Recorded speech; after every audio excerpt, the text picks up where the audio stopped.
नाज़रीन, हमास और इसराइल के दरमियान जंग जारी है। दोनों फरीकैन एक दूसरे पर हमले कर रहे हैं। अरब दुनिया के साथ साथ बाकी दुनिया भी खौफ और हरास में मुब्तला है।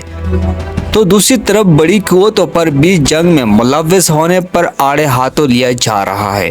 के साथ साथ रशिया पर भी इल्ज़ाम लग रहा है कि रशिया इसराइल और हमास के जंग से फ़ायदा उठा रहा है या उठाना चाहता है। इसलिए आज हम आपको बताएंगे कि वाकई रशिया इस जंग से किस तरह फ़ायदा उठा सकता है या उठा रहा है। इसलिए हम इस सवाल का जवाब तलाश करेंगे कि वाकई रूसी सदर पुतिन इसराइल और हमास के दरमियान जंग का फ़ायदा उठाना चाहते हैं। नाज़रीन, ये बात दुरुस्त है कि रूस के फ़लस्तीनी तंजीम हमास के साथ ताल्लुकात है और रूस ईरान का करीबी दोस्त भी है। अमेरिका के मुताबिक रूस और ईरान के दरमियान दिफाई मामलात में अच्छी खासी शराकत दारी है। ताहम इसका मतलब ये नहीं कि रूस को इसराइल पर हमास के हमले का पहले से इल्म था या वो इस मामले में बराह रास्त मुलव्वस है। रूस में इसराइल के सफ़ीर के मुताबिक वो ये नहीं मानते कि रूस इस मामले में किसी भी तरह मुलव्वस है। उसने इस ख्याल को यकसर मुस्तरद कर दिया है कि इसराइल में हमास की जंगजू के फैलाई तबाही से रूस का कोई ताल्लुक है। इस तरह के इल्ज़ामात के बारे में इनका कहना है कि ये मुकम्मल तौर पर बेबुनियाद है।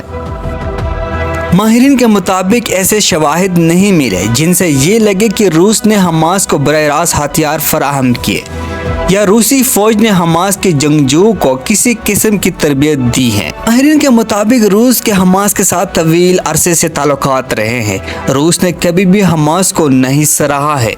नाज़रीन, ये बात दुरुस्त है कि रूस के हमास के साथ तवील अरसे से ताल्लुकात रहे हैं। रूस ने कभी भी हमास को शिदत पसंद नहीं माना है। हमास के नुमाइंदों ने पिछले साल और रवां साल भी मॉस्को का दौरा किया था। रूस बड़े पैमाने पर हमास की मदद कर रहा है।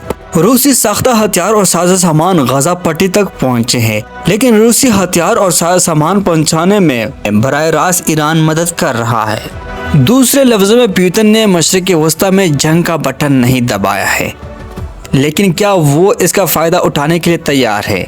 इस पर माहिरीन का कहना है कि ज़रूर इस जंग से फ़ायदा उठाने के लिए पूरी तरह तैयार है। पुतिन यूक्रेन की जंग से दुनिया की तवज्जो हटाना चाहता है। नाज़रीन, माहिरीन के मुताबिक मशरिक़ वस्ता में तशद्दुद में इजाफे से ये होगा कि इससे मुतल्लिक़ तनाज़ात की रिपोर्टों को बेलकामी खबरों के एजेंडे में मज़ीद जगह मिलेगी। रूस को उम्मीद है कि आने वाले वक्त में इसराइल और गजा से आने वाली खबरें मीडिया की सुर्खियाँ बनेगी और लोगों की तवज्जो रूस यूक्रेन जंग से हट जाएगी। नाज़रीन, तवक्को है कि गजा के पट्टी पर इसराइल के हमले के बाद यूक्रेन की हिमायत करने वालों की तवज्जो गजा की तरफ हो जाएगी।